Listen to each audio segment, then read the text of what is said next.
predictability and stuff. predicables, yeah.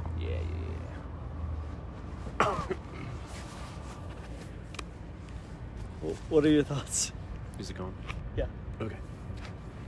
And So- we can cut that out. Yeah. So, I had an idea that might be a bit interesting, might be a bit troubling, might seem leaning towards some moral relativism things, but we'll see what you think. So, suppose that categories, rather than thinking about how things maybe should be categorized and then making the categories, it might naturally be the reverse as a human tendency. So whichever categories exist, we try and make Adhere things to? fit into. Yeah. So if there's already some categories for something, then we'll try and fit things into that rather than trying to figure out how they should actually be. Maybe a more objective or more scientific or more intuitive categories. For example, there's a lot of things that we can define and describe in like their maybe pure, basic, natural state, how you might imagine them. Like if we say a dog has 4 legs, it's like, well, there's a lot of dogs that might not have 4 legs, but you don't think of them as not being dogs. You think, oh, that's just a 3-legged dog. Uh-huh. You know, it's like working off of the basic assumption. But then if you see a snake, you don't say, oh, that's a legless lizard. Which, ironically, there's something called a legless lizard. That's different than a snake. And I that's guess. not a snake? I guess they're different somehow. I'm not a biologist, but but generally, if you saw a snake, maybe a kid would think, oh, it's a lizard with no legs. But because there is a category of snake, we don't call it a legless lizard. Uh-huh. But also, we know that they don't naturally have legs, whereas if there was a lizard that lost its legs, you would still call it a legless lizard. Because it's not Yeah. it's a lizard, not a snake. Yeah. Similarly, like a zebra, you might naturally describe a zebra as like a striped horse. And that's a convenient way to describe it. But if you said that was the definition, people would think that like a horse that was painted with stripes or something is a zebra. But like that's kind of different than actually saying a zebra is defined to be that. Because like a zebra is naturally what you might describe as a striped horse, but it's not a horse that is striped. So it's kind of interesting that. But my main point that I wanted to kind of get to come full circle is I think the category of human is so broad that we haven't really considered categorizing differences in humans as non-human, which is very good, but I think it would be troubling if it is a part of human nature that we only categorize things together because there aren't any other closer categories. Like, if there wasn't a category for snake, we might group snakes in with the same category as lizards because they're similar enough. Whereas, you know, what if there was another category of like a different kind of human? You know, maybe that's a disability, maybe that's amputation, maybe that's race or ethnicity or, you know, anything that people might discriminate about. If there was a category that existed closer to whatever you consider baseline human, then there would be that option to make that distinction more. And so I'm glad that there aren't a lot of human-like categories that are offered conceptually to break up humans, because that's just there's enough division, and that's already enough of an issue without having categories, with names plainly available. And like historically, that there have been certain And this is sort of drifting into a theme of like historical racism, but like there have been certain like groups of people who have categorized others as like subhuman in some ways. Like to dehumanize them. Yeah. Yeah. Yeah.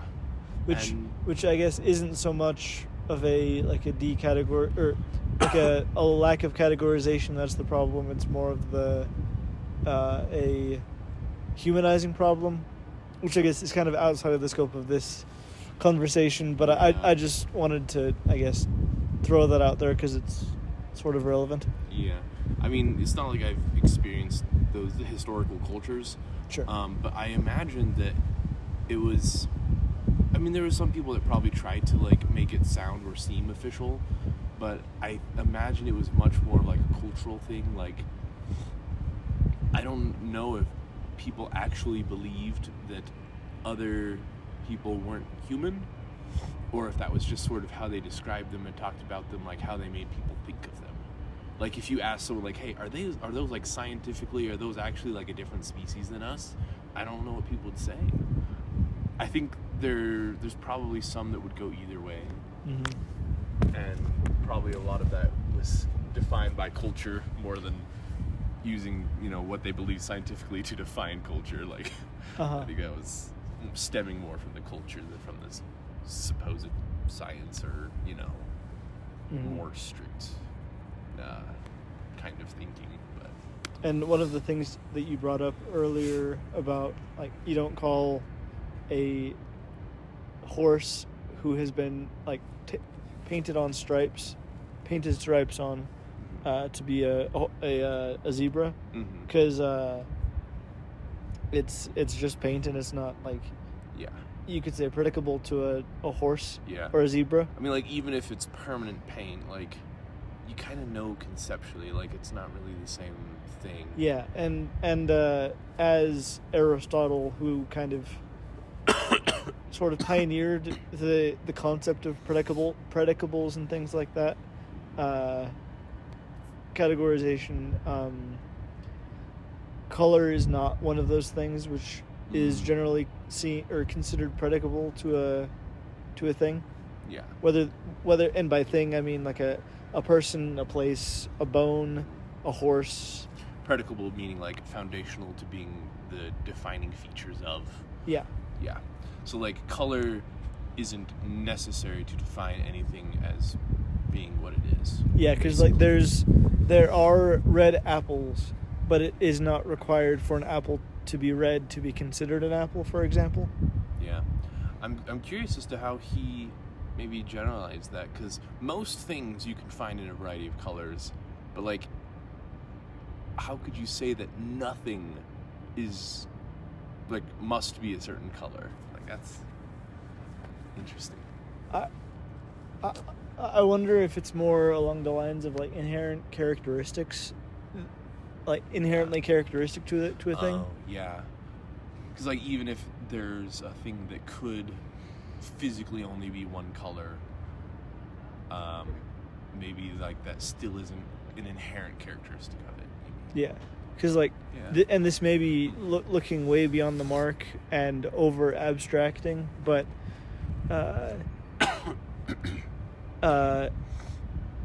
I guess to bring this to a historical example of poor categorization,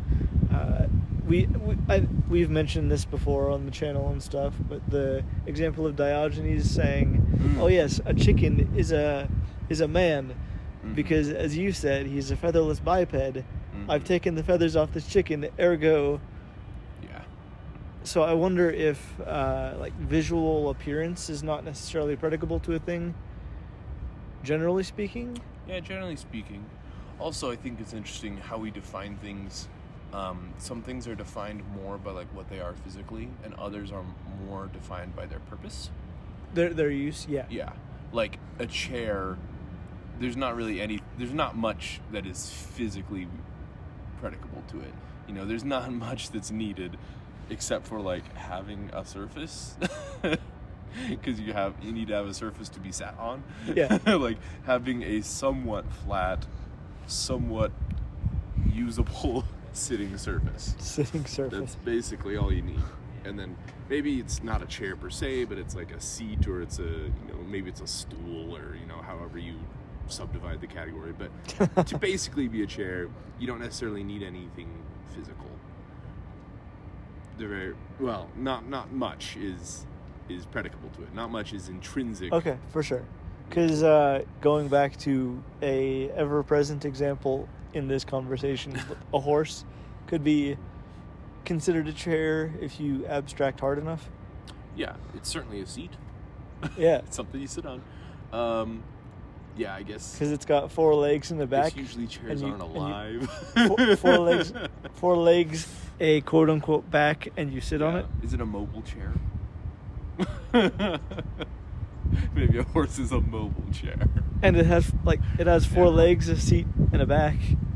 I mean, technically, the back is the thing that you sit on, but you could consider the head to be a back. Yeah. Maybe it's a mobile stool, because stools don't have backs.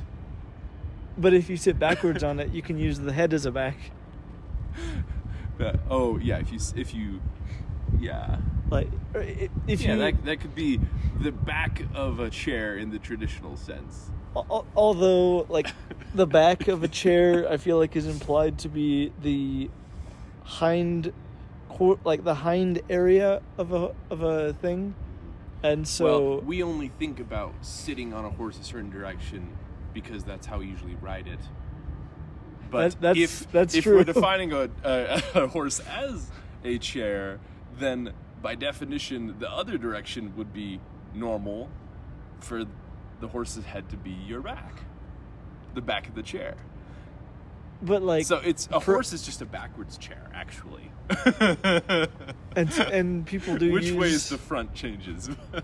But traditionally speaking, we consider the back to be the posterior portion of a thing, and the head to be true. Anterior, to use anatomical speak.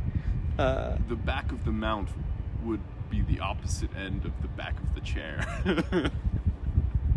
Yes, because traditionally speaking, the head would be more anterior on a horse, at least.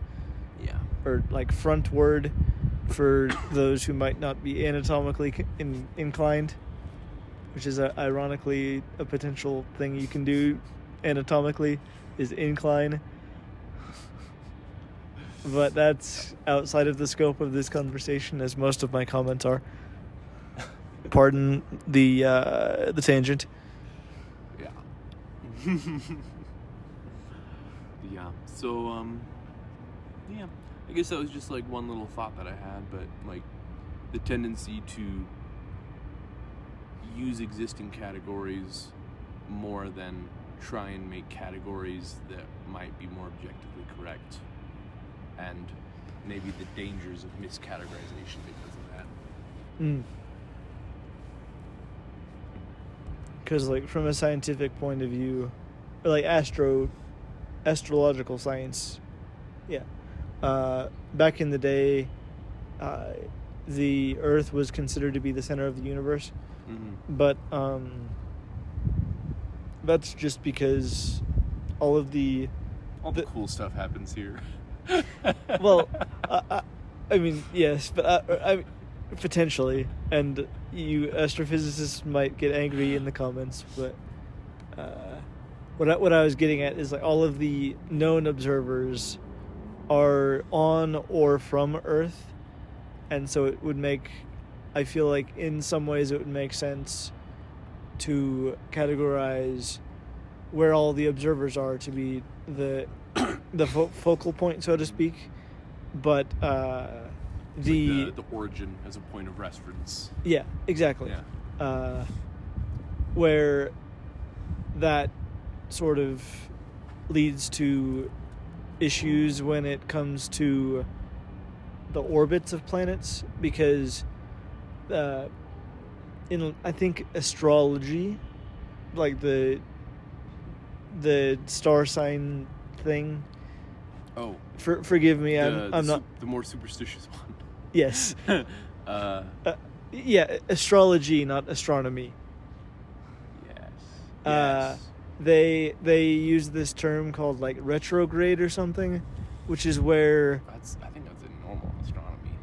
That's just the backwards motion of the planet. Yeah, the appearance of backwards. Yeah, motion. the appearance of backwards motion, where you would think that the course of a planet or a planet like flips, or where like traditionally you would assume that the path of an object through space, given the understanding of orbits, would be like in a singular direction,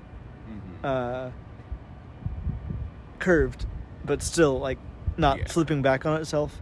So a retrograde type motion would sort of conflict with that that sort of a conception of geocentricism, until you realize that the Earth is not the focal point of the motion of those things that you're observing. Yeah, and I have heard that there are actually some very interesting and rather complex models that people made to explain the retrograde motion and keep Earth at the center, but it was more like having like a lot of like a circles on circles on circles. Like if a planet was orbiting a point that was orbiting a point that was orbiting Earth, or maybe with like 7 layers or something, or I just heard about it briefly. I don't know all the details. Which I mean, sort of, kind of fits science, kind of. Which is a lot of qualification. Which probably has good reason to actually be accurate, but not because that's from like a 3-body. Not because that's the most elegant, intuitive description. From like a 3-body problem kind of a thing.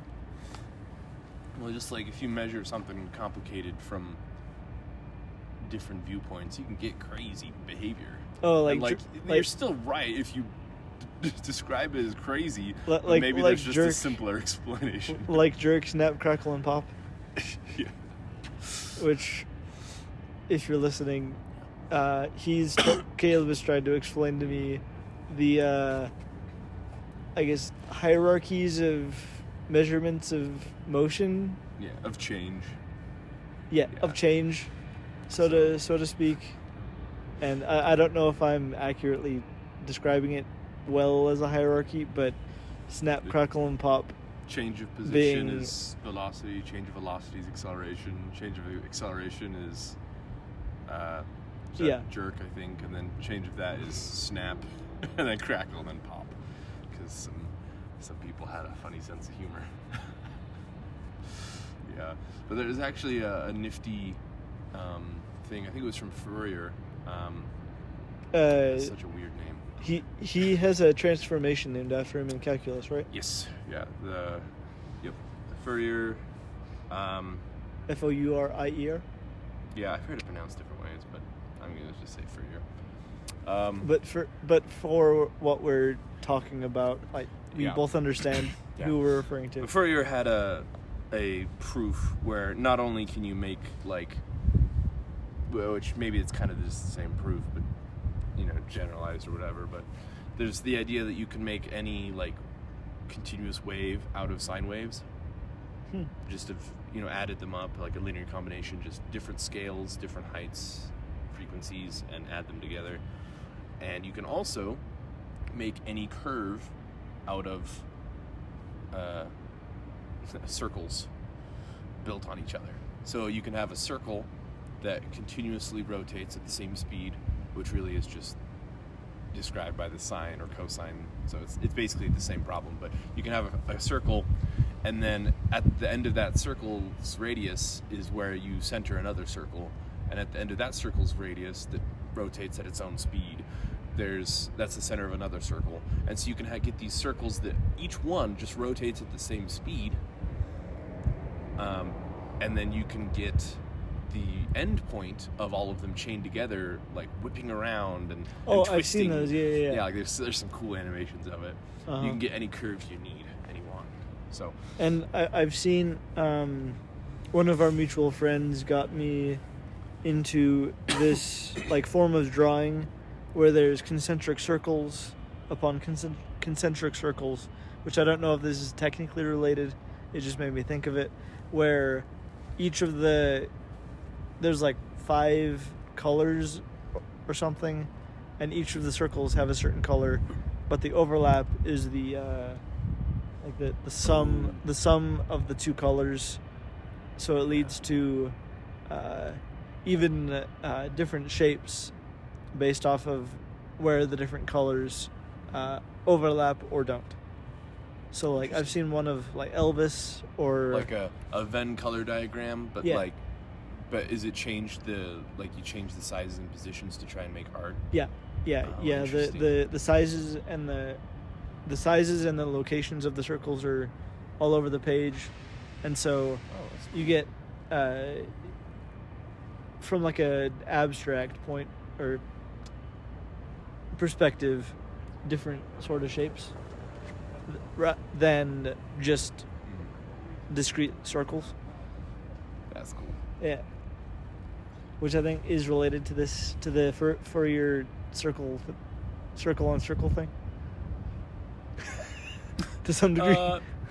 Somewhere deep in the lore of math, maybe. So that was all a journey of the discussion to cover describing retrograde motion. Right, yeah. And some of the quirky, weird math and stuff behind that. Yeah. So, and we originally were discussing how it was sort of your thought that we as humans or rational creatures or whatever, we place things in pre-existing categories to our own understanding rather than creating potentially more descriptive categories and grouping things into those. Yeah, like this is sort of a different direction, but the same topic. I've heard that like the oceans, because they were kind of named first, where the borders lie have been kind of shifted, but where the borders should lie is very different based on things that might be more intuitive or meaningful, like, you know, the salinity, like level of salt, or where, you know, different species naturally are, or different ocean currents naturally are, things like that. And so we just have the oceans that we named, even though that might not really give you any useful information. And scientifically or practically. And like to bring this in a more political direction, if I may. Like there's the body of water formerly known as the Gulf of Mexico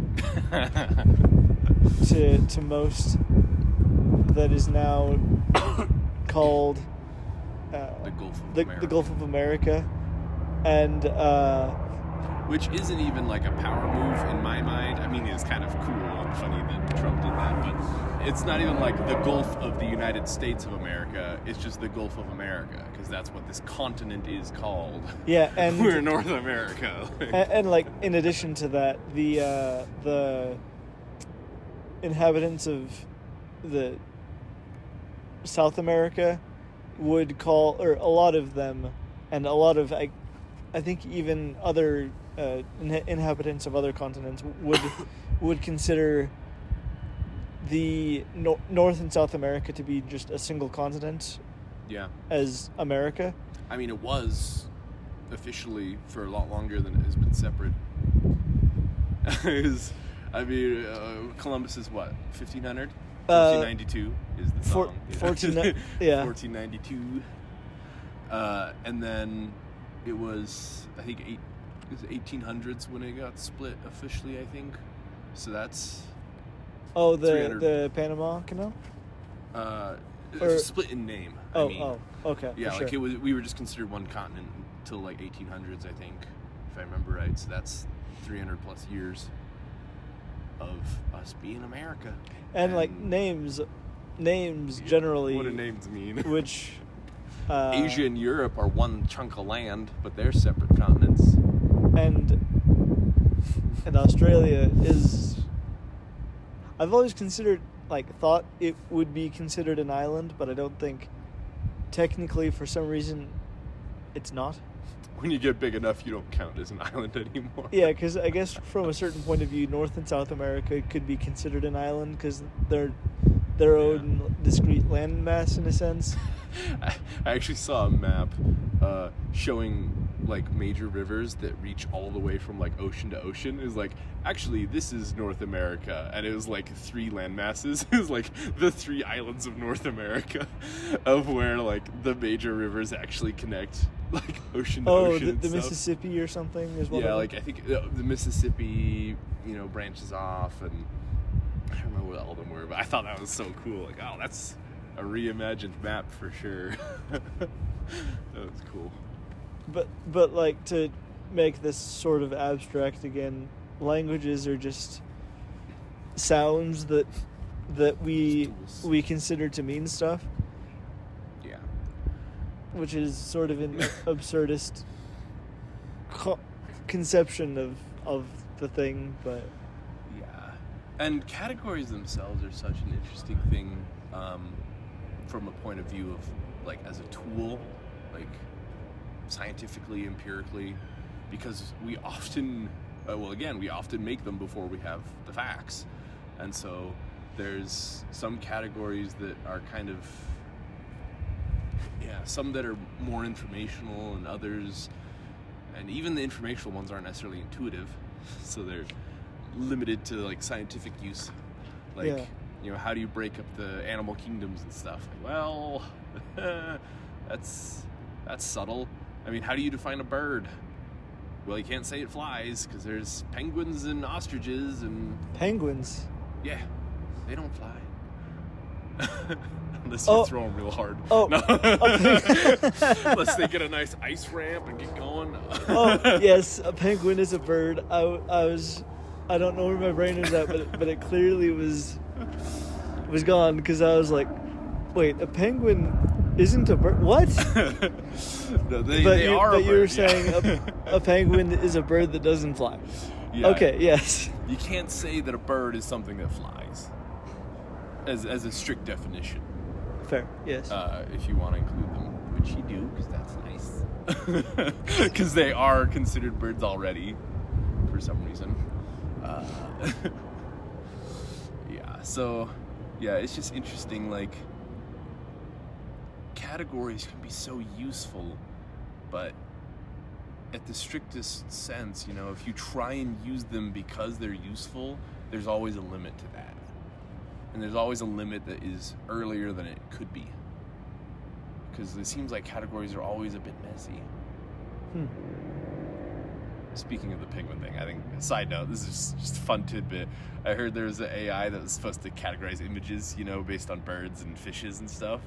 And they gave it a penguin and it just like crashed. It just like, I don't know what this is. It just didn't know.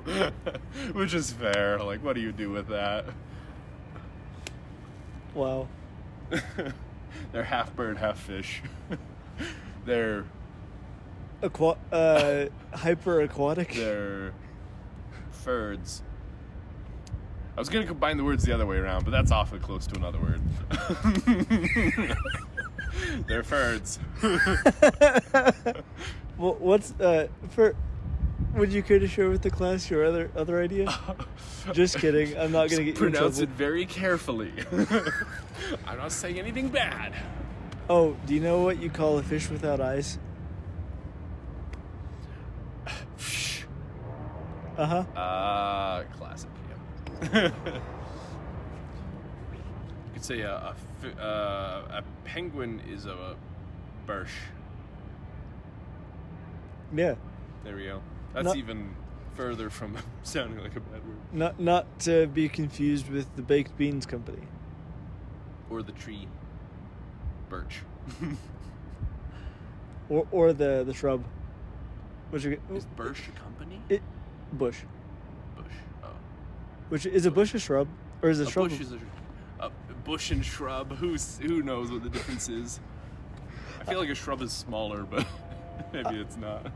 I'm aware of some sort of meaningful uniqueness in the Monty Python, the Holy Grail of shrubbery. Oh, yes, the shrubbery is actually like the little thing that goes in front, the little like divider thing. Okay.